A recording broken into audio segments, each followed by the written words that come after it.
turn it to silent, please. That would be great. I'm assuming it's the unlocking and Yeah. We're going to set up the presentation. So my name is Andy Versosa. I'm the director here at the museum, and I know many of you. And those that I don't know, we'd like to get to know you better, so stick around after. I'll walk people through the house and give a tour of the first floor. So you're welcome to stay a little longer after the talk. Before I introduce John, we're going to get this going. And I just want to read a land acknowledgement, which I think is appropriate to read this evening.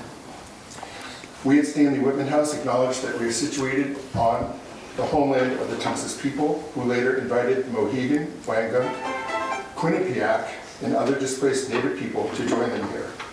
Today, 5 nations, the Mohegan, Mashantucket Pequot, Eastern Pequot, Schaghticoke, and Golden Hope-Gussit, and other descendants of other Native peoples, continue to serve as stewards of this land. With this acknowledgement, we recognize the legacy of settler colonialism, and we signal ongoing commitment to building relationships with the indigenous communities who have lived on these ancestral lands for almost 15,000 years, and to the future nations. I had the pleasure of not meeting John in person, but seeing a video where he did a presentation at CCSU for the 250th. It was 3 days of talks, right. Presentations. You'll probably talk a little bit more about that. And so I was excited because we've been working with the Witness Stone Project for probably several months. And we did an initial pilot project at First Church Congregational 1652 with the confirmands. And it was a really terrific project to see what the students did at a service back in March. Was it March, Betty? I think it was March.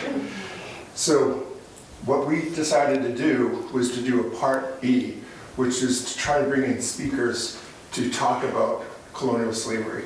So I'm very excited to have you tell your story and how you came about doing the work that you do with the Alex Brand Corporation.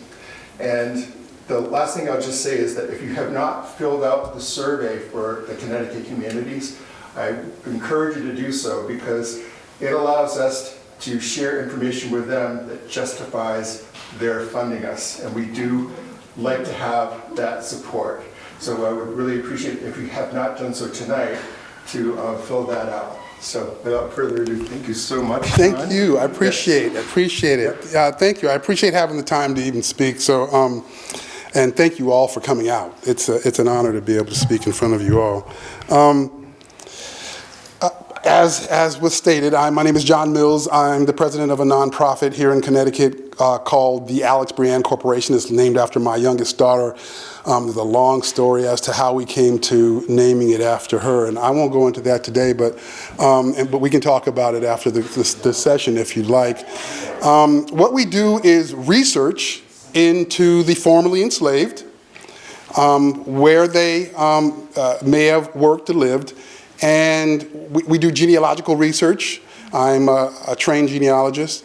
And then after we dig into their lives, many of these people we spend years doing research on, we then go backwards and we find their current day descendants. The intent is to inject them into the communities where they lived, worked, or died, as well as to give that history back to the people who it was lost or don't know about their own dissension or genealogy. So that's what we tend to do. As of late, I have been asked to give talks such as this, one that was mentioned at Central Connecticut State University around the 250th, and it was about context and narrative, meaning a lot of the story of the formerly enslaved, the documentation is written by white Americans. The context and perspective and narrative was interrogated and presented from a perspective of a person who is not of color. And So in trying to bring up that perspective, if in some instances it's the same, in other instances it's different, where there's an intent to find if there's a difference, that's where I've spoken recently, and that was the intent around the 250th, preparing for how we celebrate America's 250th, and what context should we be telling when we're celebrating it. And so that's what we do in general. And generally, when I do these talks, I kind of start with how I came about my own perspective, and that tends to start with my own path in life, my own life experience. So I grew up in California, in San Diego, and that's me here. That picture is like 1972, and. That's my older sister, and that's my mother. She's passed. She passed in 2021. And that's my father. So I grew up in San Diego, and at the time, when I was coming up, Martin Luther King had just been assassinated. In California, it was kind of turbulent because the Panthers were now just coming into the kind of taking the place of the civil rights movement, and now you had these disparate groups in California that were trying to manage to like a missing element of pride in the black community, the Black Panthers being one of them. Another one was the US organization, and my father aligned to those teachings, right? He was like, yeah, I don't want you to come up thinking that you are worth less than white Americans. I don't want you to believe the idea of fairer skin is beauty. I want you to think that your darker skin is beauty. I don't want you to be embarrassed by the size of your nose or your features. I want you to be prideful in those things. And those were the messages of the Panthers. So he preached those things heavy in my house. He wanted me to like come away with a distinct level of pride in myself. And I realized later in life, my daughter was born in 1989.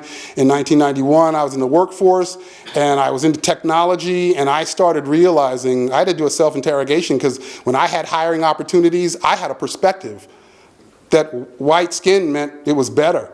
Like I started to realize it. My mind worked that way.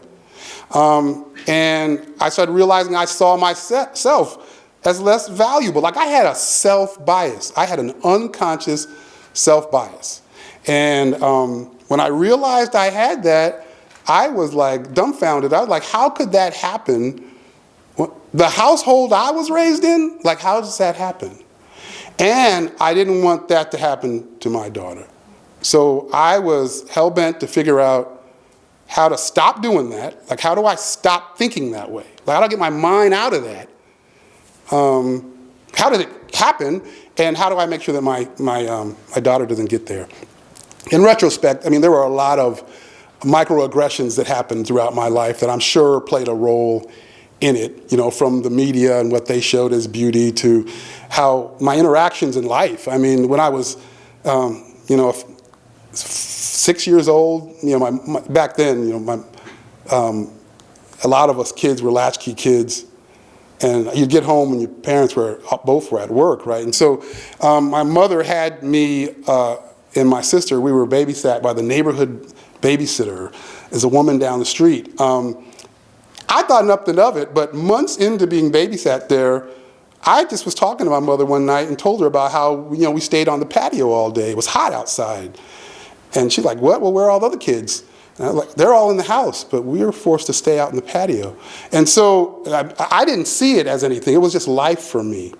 But, in retrospect, I remember the kids laughing at us. I remember asking for water and them laughing. I remember it was all the white kids in the neighborhood, and me and my sister had to stay on the patio. I remember being taken to a friend of mine's house. He wanted to bring me home for a meal. And I get to his house, and his father says, oh, you brought your black friend home. What do you want, a watermelon? But as a kid, it's just, you don't know what these things are.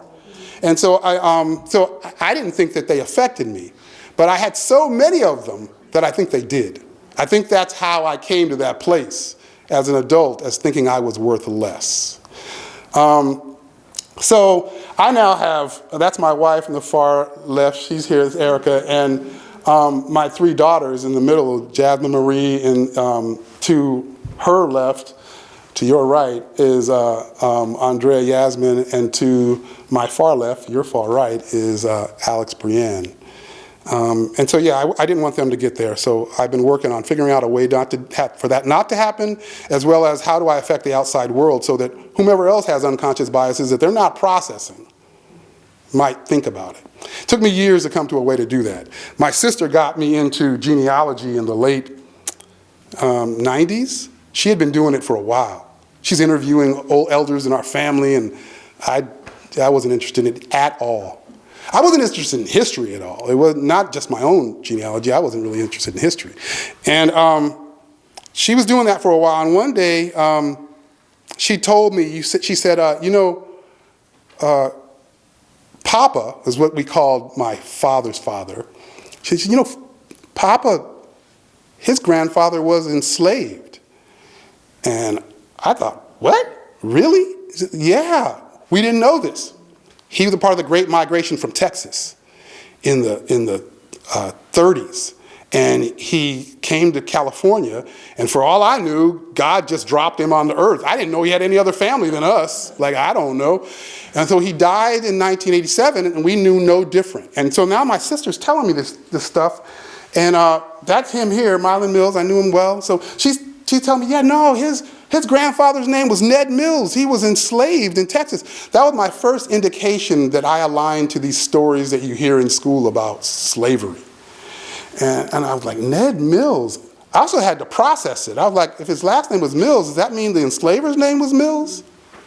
And we would later learn, yeah, which made me have to interrogate that. Like, wait a minute. I've been taught all these years that my name was like this genetic thing, and Mills men and all this stuff. And now I had a genesis of that name, and it started with white Americans. And that was tough to process. I also learned about my grandfather's parents, Robert and Eliza. And I learned that Robert died in 1915. I don't know what he died of. But I know Eliza died in 1918 of the great flu pandemic, because my sister had her death certificate, and it said right on there that she died of the Spanish influenza in October 28th of 1918. And there was another thing. I'm like, wait, another tie to this country's history. The flu pandemic? Like, oh my God. And then she showed me this picture. She has a picture of her. And I'm like, where'd you get that picture? And she said, I contacted his family in Texas.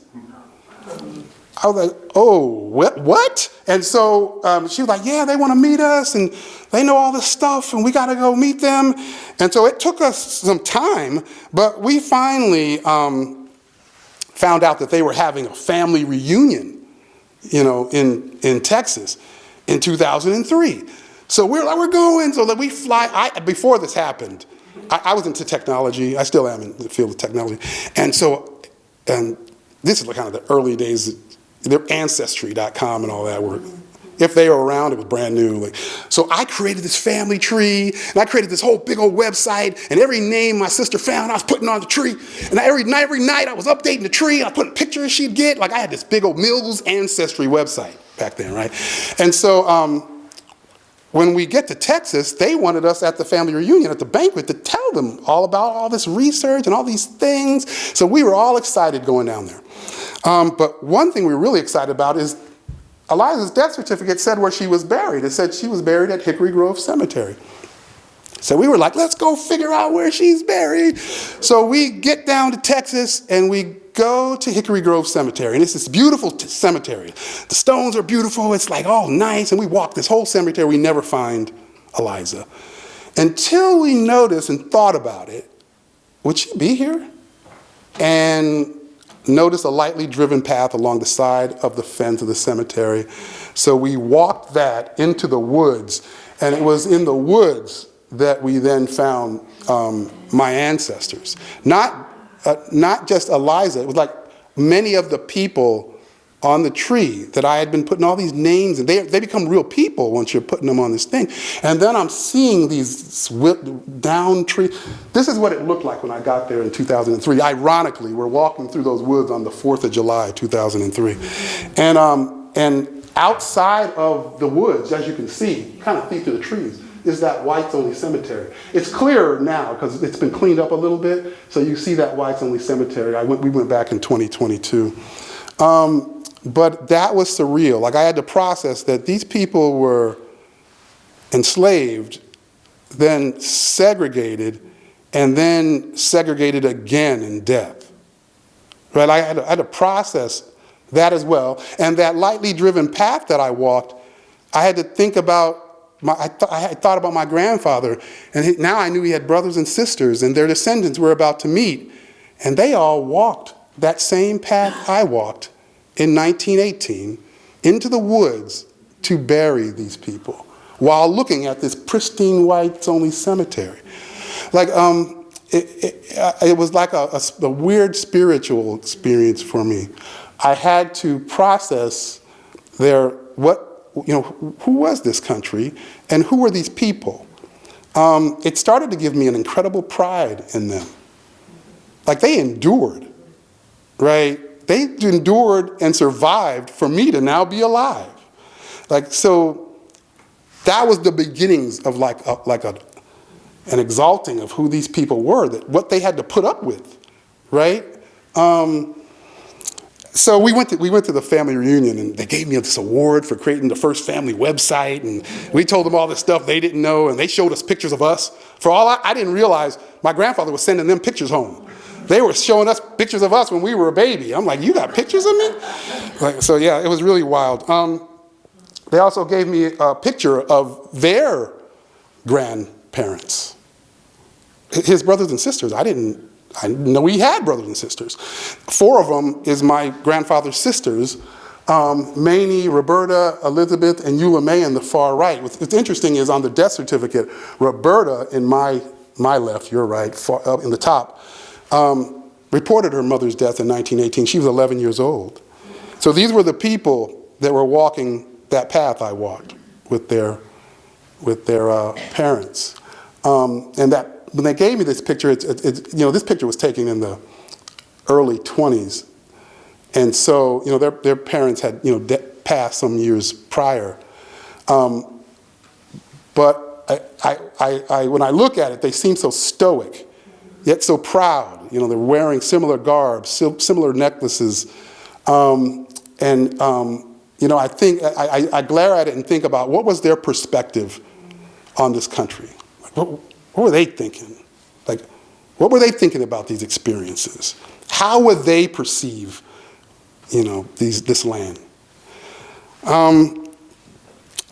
So my sister then also, she did a lot of research. She told me about my father's mother. I knew her incredibly well also. Her name was Annie Idell Fuller. Annie Idell Mills is her married name. And she died in 1998.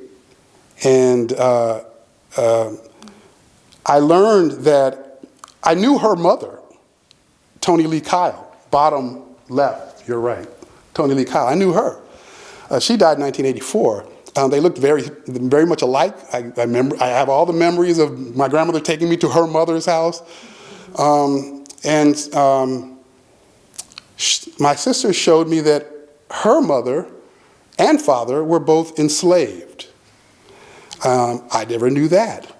But also, it showed me, my sister showed me that my great-grandmother, top left, you're right, Marguerite, was a native of Africa, purchased by John and Keziah White. And as I describe it, he raped her. That's how I describe how they treated these enslaved people bearing children with the enslaved. And the product of that was my second great-grandmother, Mary White, in that middle row. And she had, of course, very fair skin because of that. Taking you back a ways to my father. Now, before we knew all that, my father would say, I don't know why me and a couple of my brothers have fair skin.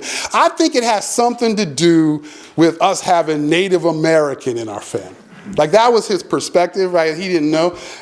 It was, this work of my sister that got him and the family to the place to understand where that actually comes from. That's Irish through that enslavement. My great-grandmother's grandparents on her father's side are Sam Kyle and Vinnie Newman. And those names my sister dug into and became very interesting names to me, because Sam Kyle was enslaved by a very prominent man in Texas, and who was also prominent before that in Mississippi. He was a senator. He was in the House of Representatives in Mississippi, and then he was in the House of Representatives from Texas. And again, his name was Claiborne Kyle, and Sam Kyle, that's where he gets his last name, because he was enslaved by this gentleman, Claiborne Kyle. That's a picture of him sitting on the slave quarters on Claiborne Kyle's property. He was the overseer on that property. And that was, again, these pictures and these stories that I was getting were just kind of word of mouth, and they were just information that my sister was telling me. I would eventually see the documentation. When you're just hearing it, it's still kind of a story until you see it, in black and white. His enslaver, Claiborne Kyle, who was also the enslaver of his father, had 5 other sons of his actual wife, and they all fought in the Civil War for the Confederacy. And so we found pictures of them, right? We found pictures of them, and his picture. We found pictures of him while he was in politics as well. The standard pictures they take each year. We also discovered that there were things named after him. Kyle, Texas. So we went there. Took a picture with my father in the middle there, right under the Kyle, Texas sign, where Texas A&M plays. Their football field is Kyle Field. And so we went and took a picture at Kyle Field. These are the enslavers of my family. And we also discovered the documentation that put this all together. In 1914, Sam Kyle, that gentleman, my third great-grandfather I was showing you, was trying to gain property that his father, Daniel Young, owned before he died. And this is some 18 years after his father died, and he's trying to get this property back. It's 1914. And so there's documentation in the land records where he has to give an affidavit as to why this is my land. Why won't you give me this land? And he says right in the affidavit, in his own words, during slavery time, my father and I each belonged to Mr. Claiborne Kyle. Like, it's right in the Texas records. You hear him. This is his words, right? But after freedom, my father took the name of Young, a former master, which explained something to us. We knew his father's name was Daniel Young, but we didn't know why. Why didn't they both have the same last names? Basically, they were owned by an enslaver named Young. They were sold to this Claiborne Kyle guy. The father decided to keep Young. The son took the new enslaver's name. So all of these names in my family, we can see now exactly where they come from. They come from these enslavers. What was also interesting in this affidavit where he's trying to get this property back is at the very bottom of the document, he mentions all of his grandkids. Like, pridefully, he's mentioning his grandkids. And one of the grandkids he mentions is my great-grandmother, who I knew, Tony Kyle. Like, right in the document. So now it's like a connection in real life to the enslaved people and someone I knew. He's like mentioning her.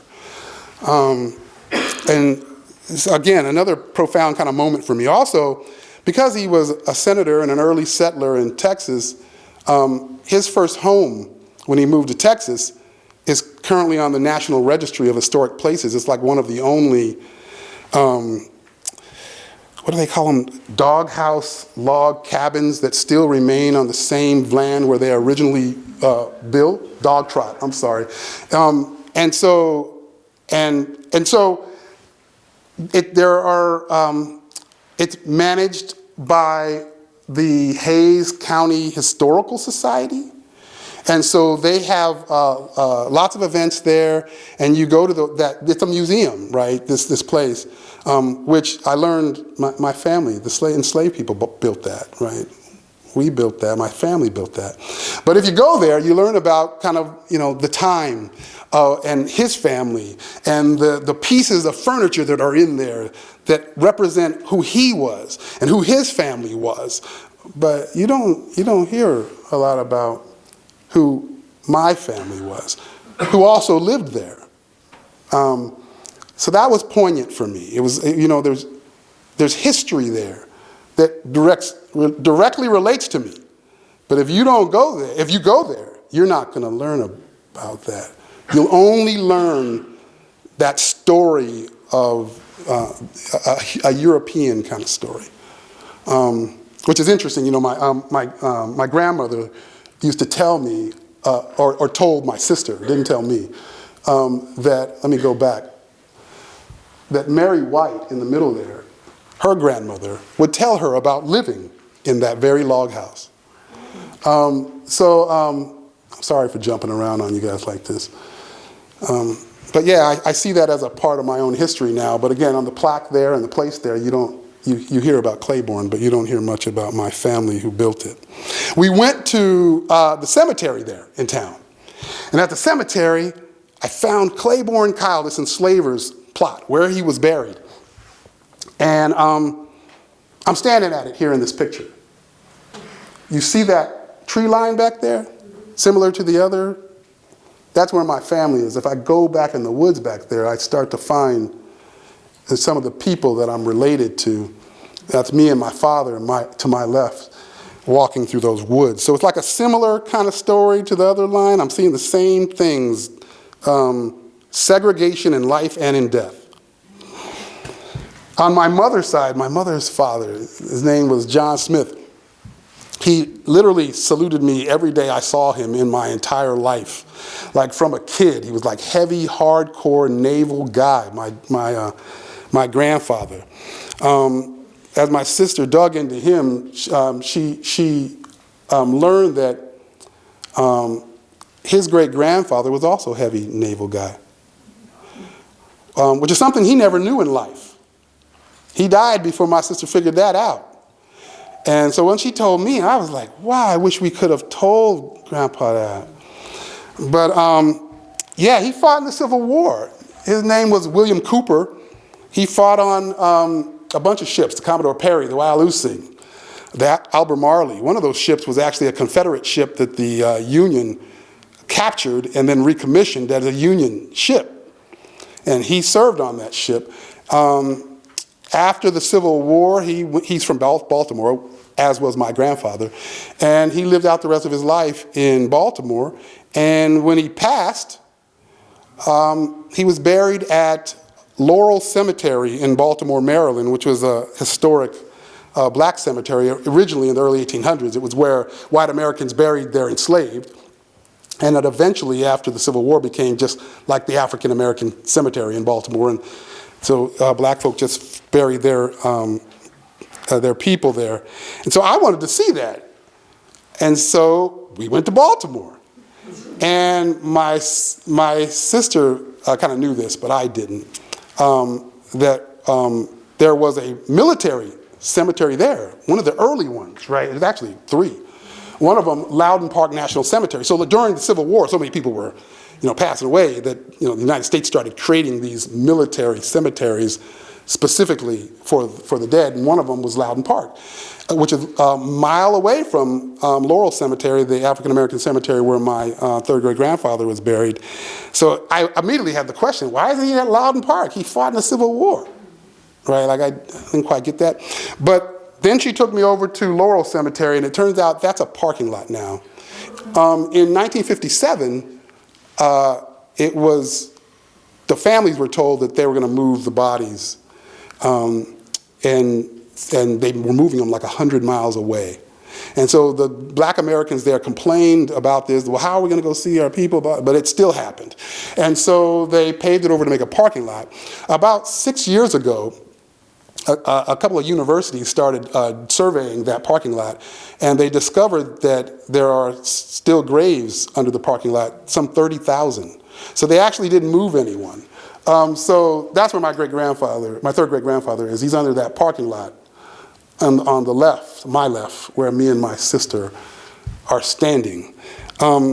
What the message I continue to get, every line I go down, regardless of what line I follow, is that, back to my early message that I discovered of myself in the early 90s, that I wasn't as valuable.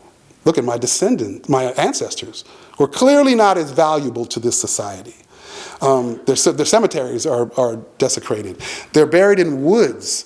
The woods aren't even kept up. Like that same message of what I came to was what I was seeing at every line that I walked down.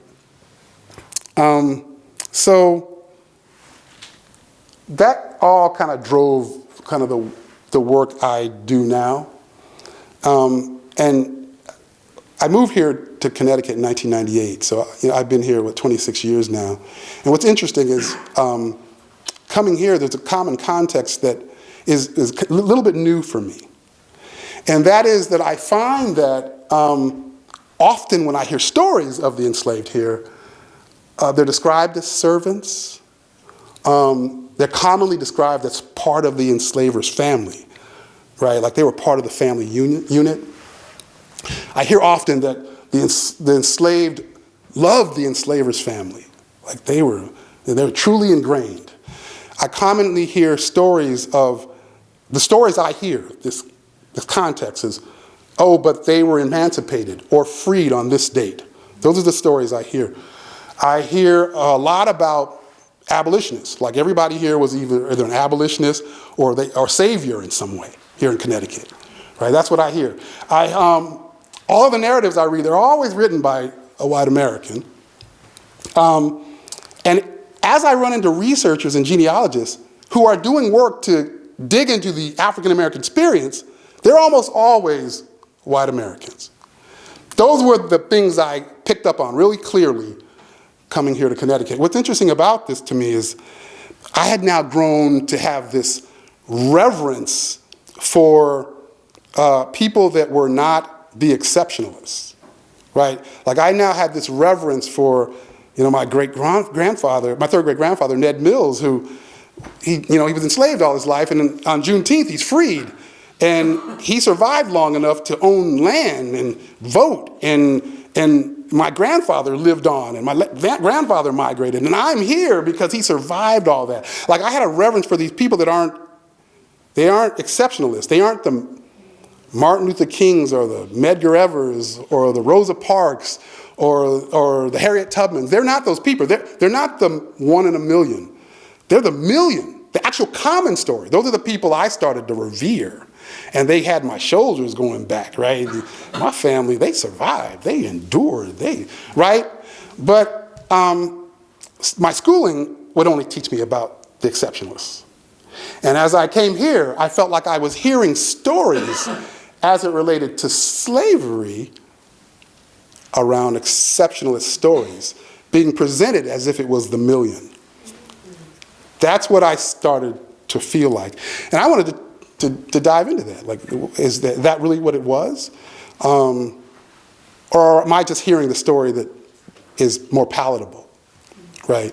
And thus, the descendants of these people and the African American community is somewhat robbed of that reverence I came to, because it's more palatable not to tell it. That was where I was starting to envision, and I was also interested in narrative, like who if everyone that I'm around that is digging into this information and doing the research is not a person of color, then what is the narrative they're telling, and would it be different if I read the same research? Would it be different? And so I started digging into that. One of the early people that I dug into was a man by the name of Prince Mortimer out of Middletown. I read a book from 1844 called Newgate of Connecticut. It was by a man by the name of Richard Phelps. He lived next to Newgate Prison in East Granby, and so he knew all the ongoings of that prison, and so he wrote a book about the prison. And one of the inmates there was a man named Prince Mortimer, and the book isn't about Prince Mortimer. It's literally just like, a couple paragraphs. But it says some stuff in there that intrigued me. It talks about how Prince Mortimer was from Guinea, and he was brought here as a kid on a dirty slave ship, it says. And he was purchased by the Mortimer family of Middletown. And it talked about how he was black as night, right? It talked about his skin color. This paragraph talked about how he is said to have been a servant to many officers in the Revolutionary War, including George Washington. It talks about how in being enslaved by Philip Mortimer in Middletown, he was made to work at Philip Mortimer's rope walk. A rope walk was a building where you made rope. And back then, you needed lots of rope. You needed rope for sails. All ships had sails back then. And the way you made rope with hemp, the building that you're making it in, it had to be as long as the longest rope you might make. The process required that. And so he worked in this 1,000-foot-long rope walk in Middletown as a spinner. It was a very skilled position. So I learned that, and I learned that he was promised his freedom on his enslaver's death would eventually happen in 1794. And in 1794, he would have been around 70 years old. So he spent all his life since a young kid enslaved. But when the enslaver died, even though in the will it said he was to be freed, the son-in-law wanted the riches and wanted the power. And so the son-in-law challenges the will, wins, and now Prince Mortimer remains enslaved. And he remains enslaved from 1794 now to the son-in-law until 1811. And in 1811, he's accused, so he's 87 years old now. He's accused by the son-in-law of putting arsenic in his morning chocolate in an attempt to kill him to get his freedom. And son-in-law says he sees the lumps in the morning chocolate, so he goes right to the authorities. He doesn't drink it. And so Prince Mortimer sent to Newgate Prison for life at 87 years old. And he remains there until from 1811 to 1827.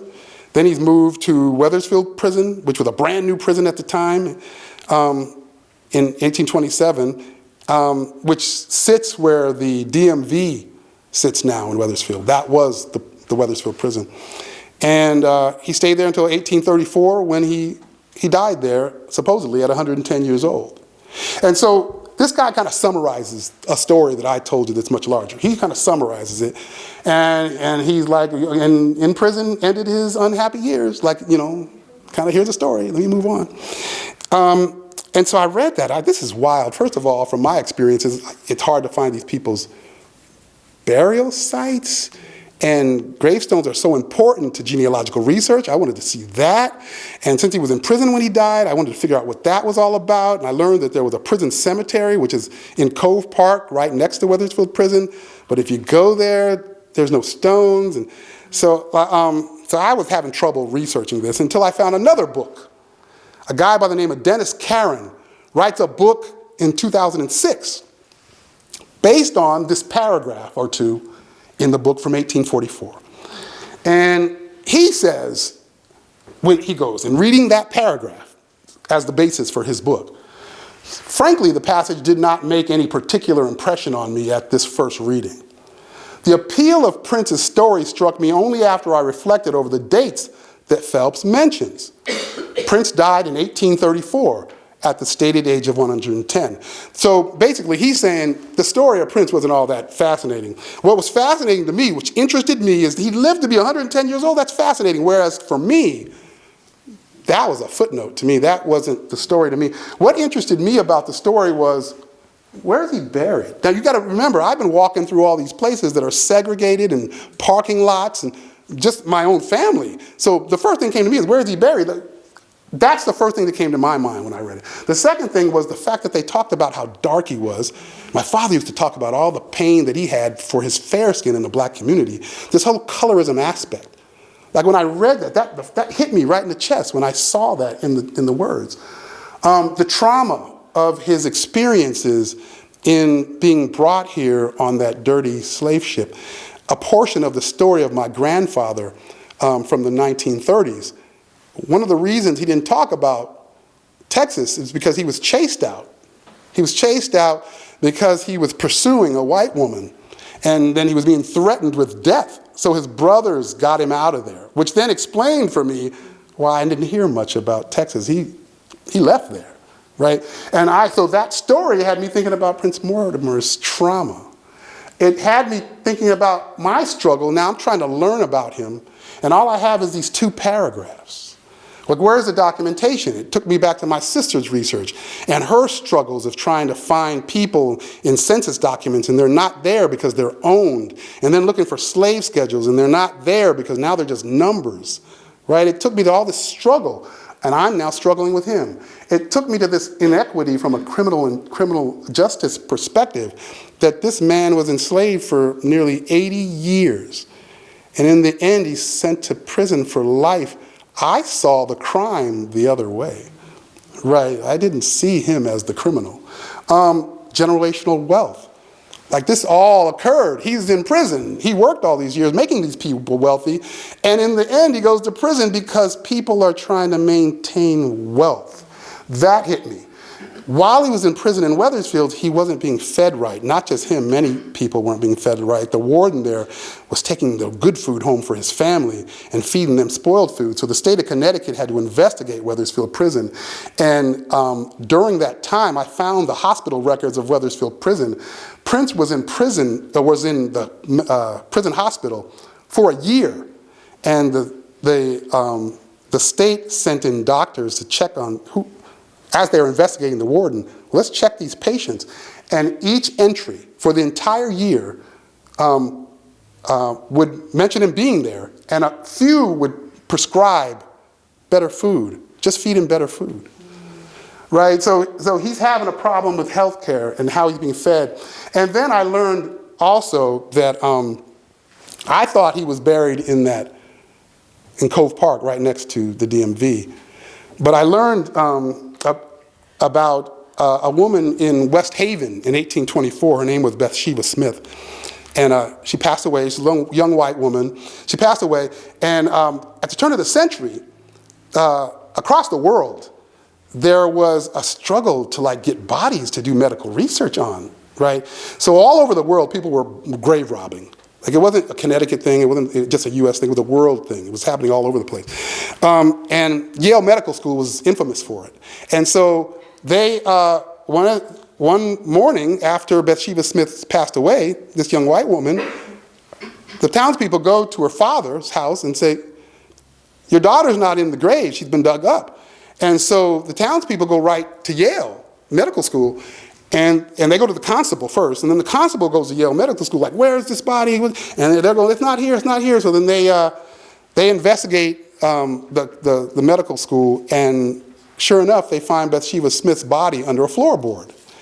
And so then the townspeople rioted, they're breaking out windows in Yale Medical School, they fire, and I mean, they rioted. So the governor at the time went, okay, we got to stop all this. It was one thing when you're just digging up paupers and poor people. Now you dug up a white woman. So we're gonna make a law now. Now, this is 1824. The law now is, if the medical schools of the state need bodies, you are to get them from the state prison. State prison will give you the bodies. And so that made some things add up for me. Like, I had records of certain people being buried in this prison, at that prison cemetery, but no record of Prince Mortimer. And he died 10 years after that law was passed. So I suspect he was sent to Yale for dissection. And so, again, the context of just lesser value and lost information, lost people, lost genealogy, which brought me to another individual I was studying. I started studying a man by the name of Fortune, enslaved man in Waterbury. And interestingly enough, he was owned by a gentleman by the name of Preserve Porter. But Preserve Porter's family is interesting because he's at the bottom, Preserve Porter. But his great-grandfather, his name was Daniel Porter. He's from Farmington. He was a doctor here in Farmington. He died in 1690, so he was an early doctor here in Farmington. But it's a long line of doctors, right? Like Daniel Porter was a bone setter. His son was a surgeon in Waterbury. His grandson was a bone setter in Waterbury. And now his great-grandson, Preserve Porter, who owned this man, Fortune, that I was studying, also a bone setter in Waterbury. I found this book that talked about an individual owned by Preserve Porter who fell at the bank of the Naugatuck River, hit his head, drowned, and Preserve Porter was there when it happened. So Preserve Porter saw an opportunity. So he pulls him out of the water and at the side of the Naugatuck cuts him into pieces and takes him back to his home, boils the bones down till the flesh fell off, articulated the bones so that they would be like, a standing human, and used those bones to teach anatomy. He opened a school of anatomy in Waterbury. And over the years, many people learned from these bones, but his name, Fortune, was lost. And at some point, they wrote Larry on his head, that's his skull. So years later, this is now 1896, and Fortune died in 1798, the story is now being told, and they would call him Larry, right? But that would go on for years. Even more generations of doctors in Daniel Porter's family. So that's Preserve Porter at the top now. So his son, Jesse Porter, also becomes a doctor. He holds these bones. The bones are then passed down to his daughter, Adelia, who marries a doctor, Daniel Law, who holds his bones. Daniel Law passes them down to his son, who becomes a doctor, Homer Law, who learns from these bones. Homer Law passes them down to his daughter, Sally McGlannon, who was one of the first women to graduate from Johns Hopkins Medical School in Baltimore in 1907. And by the 1930s, she has all these wares from Connecticut of her family's history in the medical profession. And so she wants to give them back to Waterbury. She's like, this would be interesting stuff to put in like the Mattituck Museum in Waterbury. So she contacts the Mattituck Museum, like, do you want this stuff? One of the things I have are these bones I used to play with as a child. And my dad taught me, what each bone was. I learned, that's my intro into being a doctor. You want them? And the Mattituck Museum was like, oh yeah, we could put them on display. Let's do this. So she sends the bones. The Mattituck Museum, by then, they weren't articulated, so they send them to Germany. Germany articulates them again, so now they're standing. They can all function like a standing human, and puts them in a case in 1933. And they would continue to correspond, the museum and Sally McGlannon. And she would ask about, like, how's it going? How's the display going? And one of the responses, it was very interesting to me, Ross and Haddon of the museum respond to her and says, the Porter cases, and particularly the one in which Larry, which is Fortune, makes his home attract great attention. Larry, I should say, just about carries away all honors in the way of attracting attention. Interestingly enough, his most enthusiastic audience seems to be made up of very young and excitable Negroes from Waterbury's not particularly extensive Negro population. I'll translate that for you. What he's trying to comfort her. He's saying, young black people are coming in here and they're not too happy with a black person's bones hanging here. But don't worry about it. There's not that many of them here in Waterbury. Right? He's comforting her with regards to the display. He would stay there from 1933 until 1970. I kind of blurred him out a little. But they would sell a postcard as well. And the postcard was like one of their best-selling postcards with Fortune on the postcard. Again, they thought his name was Larry. And this picture from 1960 where they're like displaying him in that from the 60s. I don't know what the particular year. Eventually, around 1970, they took him down because of the concern and the thought of how appropriate really is this. And they put his bones in the basement. They remained in the basement until the early 1990s when a project that was being run out of the Mattituck Museum in collaboration with the NAACP was talking about residents of Waterbury that were African American over the years. And someone asked, well, what about the guy that used to be in that case? And so they pulled him back out, and his bones were sent to many universities, the University of Kentucky for archaeological study, to Quinnipiac, to UConn, to Howard, and everyone was trying to learn, wait a minute, we got these pristine bones of a person who was enslaved. What did they eat? How was he worked? And they learned all kinds of things. They learned he worked with a broken arm that healed before his death. They learned he worked with a broken back that healed before he died. They learned that, that he had torn ligaments that, had based on how the bone structure was set up, that he worked with in life. They knew that the density of his bones, he was very strong, so he was worked really hard. Like, they learned all these things. They learned that he was in the mid-50s or older when he died, and that he died likely from a break to the back of his neck, which aligned to the original story that he fell in his head on a rock at the Naugatuck and drowned. And that's when they realized, this isn't a guy named Larry, this is Fortune. Right? And so then they wanted to bury him, and eventually he was buried at Riverside Cemetery in Waterbury. That's me sitting next to his grave site, which says he died in 1798, but he was buried on September 13th, 2013. My nonprofit is now working to put a mural up in Waterbury in his memory, using drawings that were made using his actual skull to depict what he would actually have looked like in life, and actually depicting his 4 children and wife. He had a family. So we're working on that as well. Again, the context being that there was lesser value for these people. Along those lines, I also was investigating individuals that were a part of that prison in Wethersfield, one of which was a man by the name of Nicholas Monroe, who was said to have been buried there. But I also learned, coincidentally enough, that there's record of him being sent to Yale, so he wasn't there.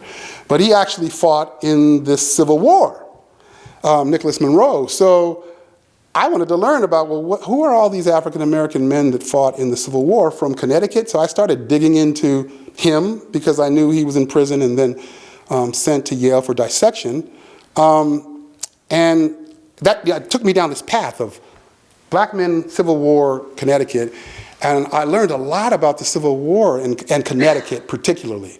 One thing that I learned was the Militia Act of 1862 was the kind of first instance for state militias to allow black men to fight in those state militias. Because before that, the Militia Act directly said in it, in order to fight in a state militia, you had to be white. And so Lincoln changed that with the Militia Act of 1862. So now states could add black people to their state militias. But at that time, Connecticut didn't do it. They didn't start a black regiment. Then Lincoln then threatens the Confederate states with the Emancipation Proclamation, and then it goes into effect in January 1st of 1863, and more states start creating colored regiments, but not Connecticut. Connecticut didn't do that. But late in 1863, in March of 1863, a draft was instituted by Lincoln, and Connecticut's quota was 7,700 men. By November, Connecticut had only provided 2,300 of those 7,700 men. So Lincoln's now threatening the state of Connecticut. He's like, if you don't provide us the other 5,400 men by January 5th, 1864, then we're going to double that number. And what that basically meant was, back then, I mean, the way it worked is with your quota, you could pay a penalty of $300 per person. So if he doubles that, it's 11,000 times 300. So there was a pain here in it from a Connecticut perspective, and so that caused an individual in government to say, well, why don't we just do like all of the other states and raise a colored regiment? Then we can get to our quota and we won't be under this threat by Lincoln. And so that goes to the floor, and Connecticut politicians were not happy with that. This gentleman, William Eaton, who ends up being in the Connecticut House, he represents Connecticut in the Senate in 1850. He was a chief judge in Hartford. He was a U.S. senator, a U.S. House of Representatives. He heard about this, this proposal, and he's like, a bill to give black people guns? That is the craziest thing ever. They're going to like go into houses with furious rage and raping. And that was a common perspective, right? Like that, like black men just weren't civil enough to be able to fight. But Connecticut just, they had no choice, right? They were under this threat by Lincoln. And so the 29th Connecticut Colored Regiment was instituted, and they started recruiting. And they recruited outside of just Connecticut. There was recruiting going on in New Jersey and in Pennsylvania, trying to get people, black people, to join the 29th. And one of the people that joined, and this story, as I'm researching it, is far different than any story I had ever heard about Connecticut. But I could find all the clear documentation. I could see all the editorials in the Hartford Courant of the time. I mean, all the documentation is there, but I never heard any of this stuff before, right? One of the gentlemen that joined was a man by the name of Isaac J. Hill. He was in the Pennsylvania 6th Regiment, and at the time, they weren't really allowing him to fight. And so when he heard about Connecticut, it was like enlisting black men and they're going to be a fight, he left them. He raced right here to Connecticut, as did many African Americans from a lot of different states. So he joins, and as a part of joining, there was a bounty that was being offered to black men. Right? If you enlist, whoever brought you, you get $75. So beyond just your monthly, you'll get $75. And then, of course, the monthly, they were being paid $10 a month, but they were being allowed, which is documentation right in the Militia Act, that the states can take out $3 for clothing, their uniform, which would be $7 a month, which was completely different than white soldiers. They were being paid $13, $16 a month, and there was nothing being taken out for clothing. So the regiment, many of them were really upset about that. But Isaac J. Hill was really upset about not getting the $75. So after the war is over, he writes a book in 1867 to talk about all of his experiences in the Connecticut 29th.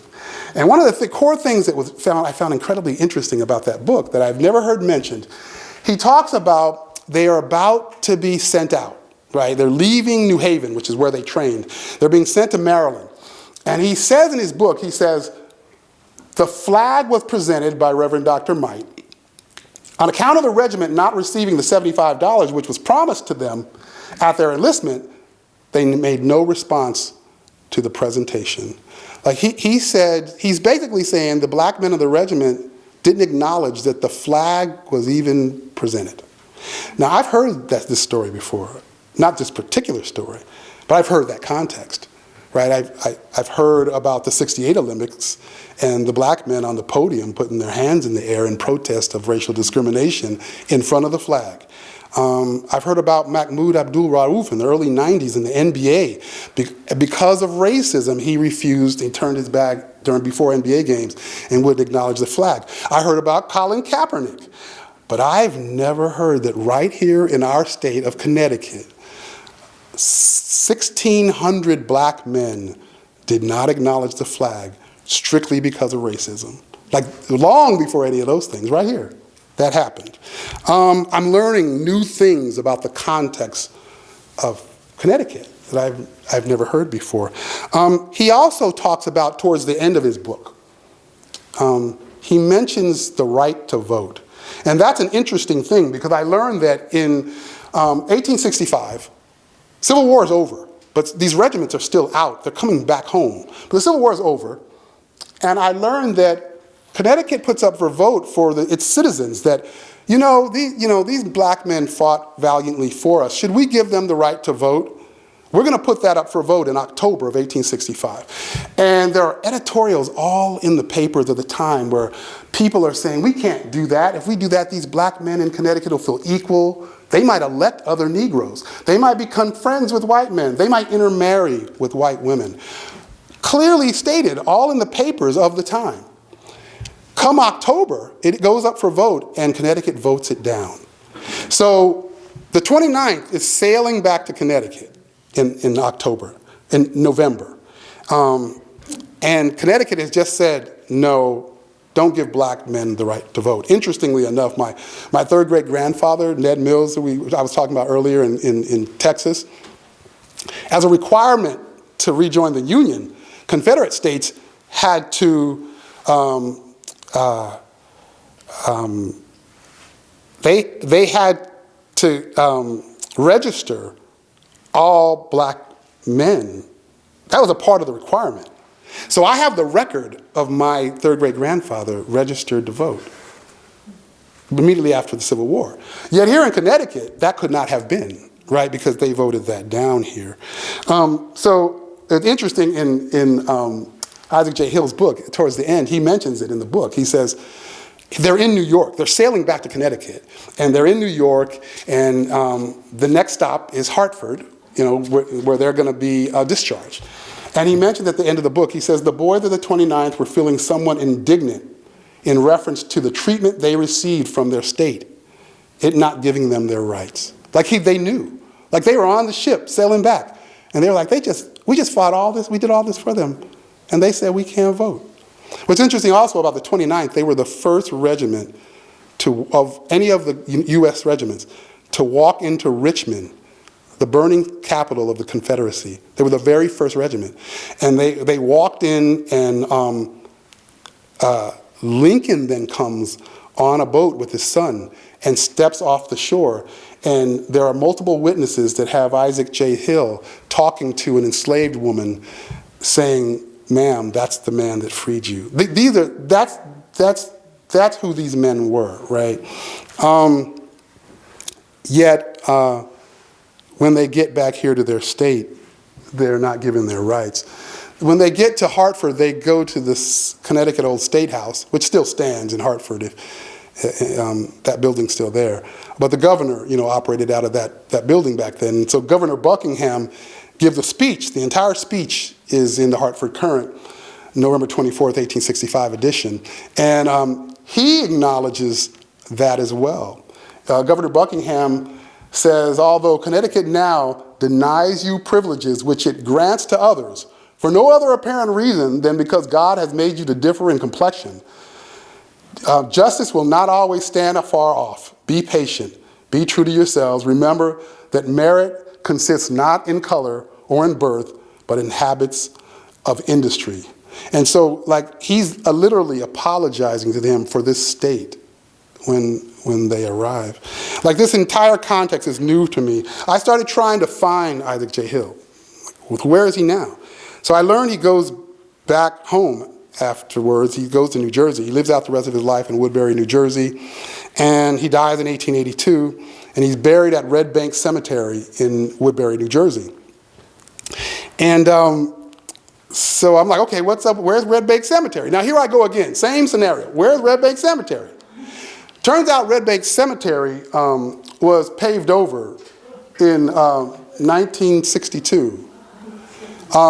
And they say they moved the bodies. Look, that sounds familiar, right? They say they moved the bodies, and coincidental, just happened to be this person. They say they moved the body a mile away to the Presbyterian cemetery down the street. But when you go there, you see all the stones they moved. It doesn't number the number that were in that cemetery, and they're all just lined up. They're not associated to any grave. So everybody kind of assumes, most people I talk to kind of assume that those bodies are still under that parking lot there that I'm standing next to.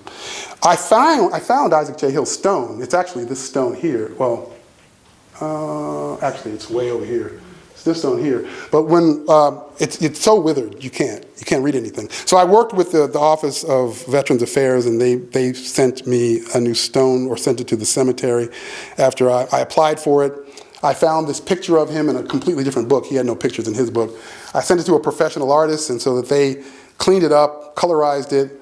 I got a porcelain stone made with his face on it. We installed the stone right next to his old stone on February 26th. I worked with the county of Gloucester County, and we're doing a whole celebration to him on June 8th at that spot. Ultimately, these stories I tell you are meant to highlight how people such as Isaac J. Hill or my family that I found, these stories might sound dark and sad, but for me, they gave me a reverence, as I was saying earlier, and the same thing for his family. I found his family, and after I found them, I was sending emails to all these names, trying to do true people searches once I found the names. And some numbers were wrong, some email addresses were right. And they called me one day just completely in awe. And so then we talked for like an hour, and I'm telling them, no, this guy, he met Lincoln. Like I'm trying to tell them the whole story, right? And this is your family. And so they're asking me all these questions, and so then I put together this big package that had all, death certificates and birth certificates and the whole genealogy and newspaper articles, so they could just read through it and see, you really are related to this guy. And I sent them the book. And they are incredibly prideful of his story. Like that is history that they didn't have. They couldn't pass down. And no one talked about it. No one even talked about his experiences. And what I learned is from telling the truth about these experiences is, and the analogy I use is it's like running a marathon. Like if you've never run a marathon, I guess it's just somebody saying they ran. You don't really get the gravity of it. But if you had to train for a marathon, and the months and months of waking up at 3, 4 a.m. and running, and the types of training you have to do, and the scrapes and the cuts and the pain and the recovery, if you understood all of that, then the gravity of that accomplishment all of a sudden gets bigger, right? So if you tell the story of what he experienced, and if you read his book and you hear him talk about how white officers were being treated in the field before the black officer, soldier that was injured, when you listen to the things he went through and the state not acknowledging them and the stuff he put up to persist, and still he has descendants today that live. And his story sounds greater, which is why their shoulders went back. So if we're gonna tell the story, I implore you, tell the story. Don't tell the comfortable story. Tell the actual story, because there are African Americans that will give them a reason to be interested in their own genealogy and their own history, and it's not going to be a dank, dark thing. It's going to be a building thing. It'll encourage them not to get to the same place I found myself at in the early 90s, right? So I encourage you to do that. I also encourage you to do something different than what I saw and heard of at the log cabin where my family was at, that building that they built.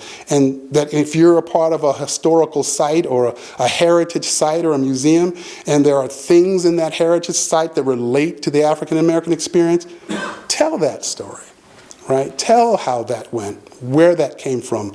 I implore you to do that. I think it will garner more interest in history from the African American community, and I think it'll implore more pride in the resilience of these people. And with that, I'll let you guys go. If you want to learn more about my work, the Alex Brienne Corporation is my nonprofit. Again, we've got a lot of things going on around the state of Connecticut. A couple of them are here on flyers if you'd like to read about some of the stories and get more information and support them if you want. And my card is up here as well. And the website is alexbrienne.org. And thank you for the time. I appreciate it.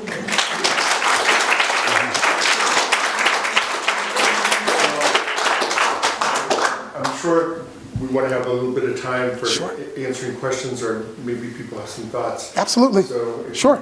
would you mind, does anyone have questions or thoughts about the presentation today? Yes. Yeah, I love that you told stories, because to me, that really is history, that the stories of people. Right. And otherwise, when you just deal with broad history and statistics, it's Right. not real stories. Yes. But I'm interested because you said you urge us to tell these stories, but one of the things as somebody who does history, I feel like it's not our place to tell your stories. It's your place to tell these stories. Yep. And how do you find that balance between organizations like ours that want to tell these stories, but we don't want to? It's like telling Native American history Right. too. I feel like it's not our place to tell it. Yeah, I sit on the Connecticut Freedom Trail Committee, and there are a lot of, they have 170 Freedom Trail sites across Connecticut, and many of them say the same thing. Like, they have lots of challenges, that being one. Some say, well, if I tell the narrative, I'm afraid I might not tell it from a perspective that's appropriate, and then I'm in trouble. So a lot just avoid it, and so they just don't tell it because they're concerned over that. Or they tell it, but they don't enlist anyone of color. Because of that, we instituted a subcommittee, the Black Narratives Committee, and we're trying to figure out how to address that. Like, we're trying to come up with some type of standards and information and that we can then present to the sites as guidelines of how to proceed when you have that challenge. We just started about 6 months ago, so we're soliciting many folks in this space to vet what we come up with, and we've gotten a grant so that we can start talking about it in spaces like this, so that we can get some help in how to address the challenge that you're talking about. But that's an ongoing thing. Like, what I would tell you now is like a very generic thing. It's just like enlist people of color to kind of help you there. It's kind of generic. But hopefully, over the next year or so, we'll have something more meaty to address that. Yes? I love your stories. I would like to know a story about a black family or even a person who via the Underground Railroad. Are you researching that? And do you have anything to add to that? That would be wonderful. I have one story with regard to the Underground Railroad, but the sites where they stayed relative to the Underground Railroad, this particular person I'm researching, was not in Connecticut. They just eventually ended up in Connecticut. I'll tell you a little bit about that one. In the 1850s, a couple, Mary and Thaddeus Newton. Thaddeus was enslaved to a family that were related by marriage to Robert E. Lee.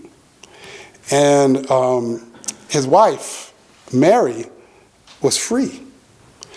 And I think they had 5 kids in Newbern, North Carolina.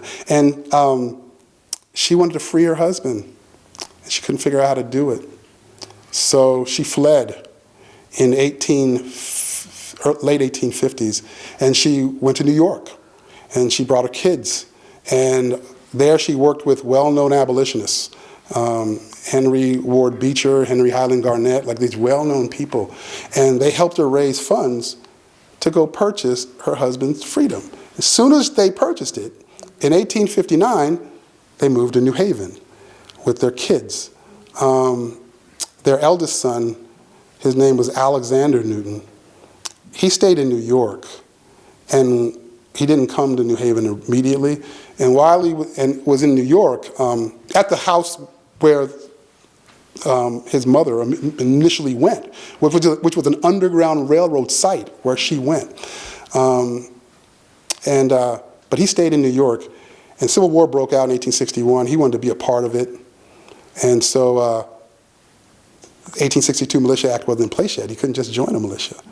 But he did anyway. He joined the 14th New York, and they wouldn't let him fight. But he was a part of it, digging trenches. And race riots broke out in 1863 in New York. I don't know if you know about the New York race riots in 1863. White Americans there were really upset with President Lincoln about the draft in March of 1863. They were really upset, and they thought black people, because of that, were going to flee, and the Emancipation Proclamation. They were really upset. They thought they were going to free the South and come to New York and take all their jobs, so they started just like killing black people in the streets. They went to a black orphanage and just burnt it to the ground. Like, they were doing all this stuff. So he was a part of the 14th, which was sent to this black orphanage to quell it. And they saw him with this regiment. He's black, so the townspeople started chasing him. So he had to flee back to New Haven, which is where his parents lived. And while he was here, he learned that his youngest brother, who was 18 years old, had joined the Massachusetts 54th Colored Regiment, and 3 months later had been killed in a famous battle. The battle was, I don't remember the name of the battle, but it's the battle at the end of the movie Glory. The same battle that's at the end of that movie, his brother, Stephen, had died in that battle. Fort Wagner. Fort Wagner, there you go. And so that encouraged him to join as well. So that prompted him, he joined the 29th. And he brought along with him his youngest brother, his younger brother, not his youngest, his younger brother, William, who was too young to really fight, but became a servant to an officer in the 29th. And so these two men were a part of the 29th. But Mary Newton, in freeing her husband, in going through the Underground Railroad to get to New Haven, also, her husband was sick when they left North Carolina. When she finally freed him, doctors there had said that he had consumption and was going to die. And so she frees him, but he's about to die. And he does, eventually dies. But she continued to just make money in every way she could. She was selling fruits on the street. She was washing clothes on the street. She saves up $100 and puts it down on a $300 house mortgage in New Haven on 18 Winter Street. And she lives in that house from 1863 until 1904. When she finally passed away, and she passed away taking care of her great-grandkids. She spilled over a pot of hot water and burned her leg, and it was too much, for her, and she knew she was going to die. And so she buys a plot of land at the local cemetery. She pays for her headstone. She sews her own garment. She prepares a whole funeral, and then she dies. And so she's buried at Evergreen Cemetery with her husband Thaddeus, the slave man. We've got a ceremony coming up for them. My nonprofit found this story, did all the research. I found their current day descendants. They live in Buffalo. They didn't know anything about any of this. And so we've got a ceremony coming up for them on June 21st at the gravesite at Evergreen Cemetery in New Haven. Their stone fell over like some 50, 60 years ago. No one knew their story. They're just like lost to history. Stone fell over, and it started to sink into the earth. And so when I was studying the story, I was like, I got to find, like I always do, I got to find where they're buried. This was one of the people, the stone actually was there. You could barely see it. It was almost buried underground, but I could see it. So I hired a company to pull it out of the ground. They pulled it out. They just finished the repairs 2 weeks ago. And they stood it up on a new base. And then I learned that since Stephen died at Fort Wagner, and he was buried in a mass grave with all the other African Americans, including their leader, their bodies were recovered after the Civil War, and buried at a new location, but they're unnamed. You don't know who Stephen is. And so the U.S. Department of Veterans Affairs agreed to send me a memorial stone for Stephen, and we had that installed right next to his parents. So if you guys are interested, I got flyers about that on June 21st. We've got the Massachusetts 54th coming down from Boston. We got the Connecticut National Guard's going to be there. We got Senator Blumenthal's going to be there. We got the mayor of New Haven's going to be there. We're going to give them the appropriate respect that they should have gotten a long time ago. So June 21st, 11 a.m., Evergreen Cemetery. Yes? Are you encouraged now, or are you hopeful? You think about Ketanji Brown Jackson and Ralph from Warnock from Georgia, and John Lewis, and you mentioned we've probably come a long way, but we have a long way to go. And are you hopeful, or what's your attitude at the moment about the condition in the U.S.? You mentioned generational wealth, and that's been a massive problem with banks and realtors and lenders and so on. Black people are not allowed to buy and then borrow money and take the appreciation in the house that white people are allowed to do. Yeah, I mean, my work began with the intent to figure out why I had my own self-biases. Like, how did that happen? But it also made me realize, and it's a struggle every day, like I gotta self-interrogate. I gotta look in the mirror. I'm like, am I operating in a way that's like that? It's a continual thing. Which also made me realize I'm probably not the only one, right? There's probably a lot of people, based on what we saw in the media, what we've seen, how these structures that you talk about. I think those things are the reasons why we have a wealth gap and a healthcare gap and an incarceration gap and a housing gap. I think because we're looking for like an obvious racist person, when I think the problem is with all of us. I think we allow these institutions to stay up because we have our own unconscious biases and we're not self-interrogating them. So these things just never change. And so like I'm encouraged that I now able to tell that aspect of a potential solve to it, and people are listening to that. I'm encouraged by that. And I'm encouraged when I hear people talk about the idea that people may be proponents and God-fearing people that think in their heart that they're not a part of the problem, but are encouraged to self-integrate to figure out if they are. When I hear that type of dialogue, that stuff makes me encouraged. Yes? Do you share information with your organization with the Witness Stone Project? Yeah, I know Dennis Cullerton really well. And we collaborate a lot. In a lot of different venues. I talk at some of their installations. There's a slight disparity in our intents, but his exposure is much more than I have. He can walk indoors, I can't. And so it allows me to tell my message within his spaces, if that makes sense. It works really well because of that. Again, like his is a message of, 6-7 years ago, he's English teacher, he's a teacher at his school in Guilford, and he discovers there were enslaved people in Guilford. Who knew? Like nobody knew that, right? Because those stories have not been told. And that drove him to go like, well, let's talk about that. That was the driver for him, and so his is about acknowledging, look, there were enslaved people here. There were enslaved people here. Whereas mine isn't really about just acknowledging. Like, mine is about the idea that I didn't have interest in history. And I think that the reason for that, I think that I didn't have as much interest in it because history didn't show my family in a good light. And they only showed me exceptionalists. And I didn't know much about my family until my sister started doing all that digging. And it took many, many decades because it's so difficult to get at. And those two elements make me think that, this information is kind of robbed from people of color. So I see what I do as activism, because I feel like I'm doing something I wasn't supposed to do.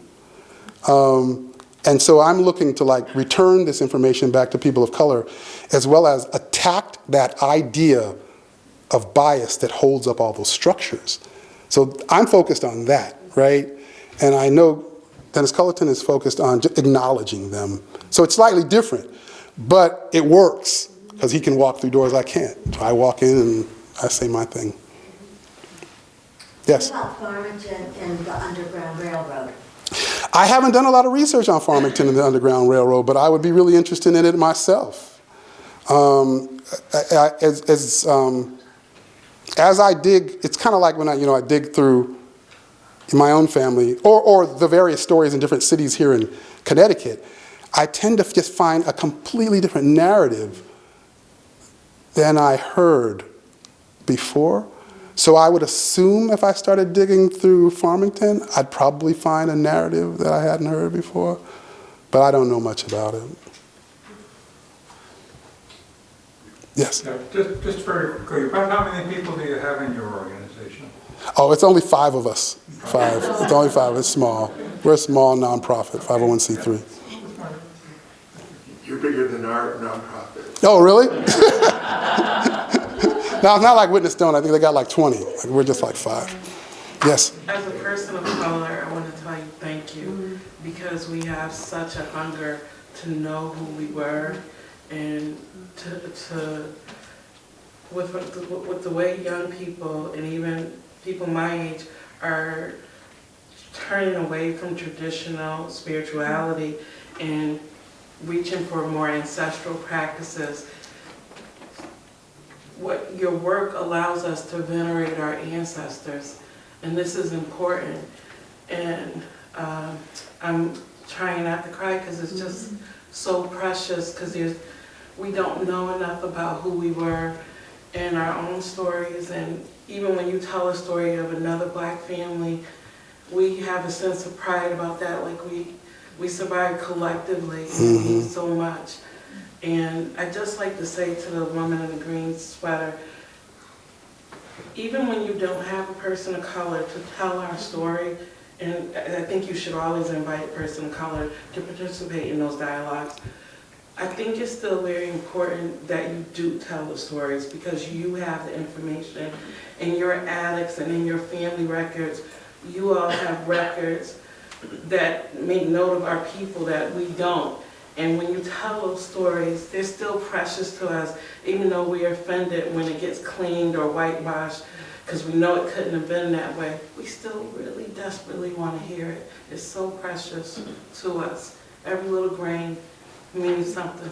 Yeah, I appreciate your remarks there. Like, yeah, that's, it's a common, that's a common thing that I run into. I knew it wasn't just me. It was not just me, number one, that didn't have a deep interest coming up in my own genealogy, because I think that was the perspective like pushed on African Americans. I think that's one thing. It's not, and it's not also not lost on me that even in doing it, there's reasons sometime why some may stop, because it's difficult work. That's some difficult stuff. And then also the sting in it for me was not in learning.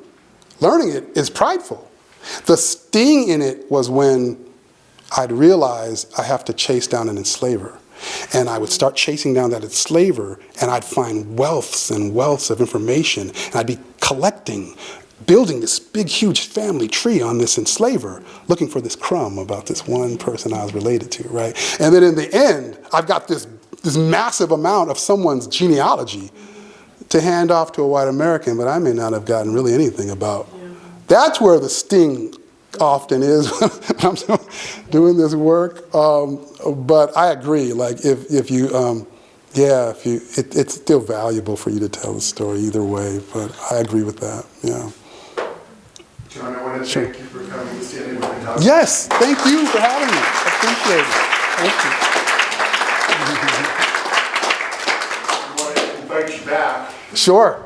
And keep us posted with things. Will do. Yeah, and again, if you guys are interested in any of those, a couple things I'm doing, you can check them out. And the materials on the table are? Yeah, the first one was the one I talked about Mary and Thaddeus Newton, the ceremony we're having with their son Stephen, who died at Fort Wagner on the 21st. So it's a small tidbit about their story and how you might want to It's a free event. Register if you want to go there. The second one is about the mural that we're creating in Waterbury for the man Fortune, and it tells his story and it gives you options to kind of help support us. I appreciate it. Thank you so much. And then my card there if you want. Thank you very much. Oh, thank you.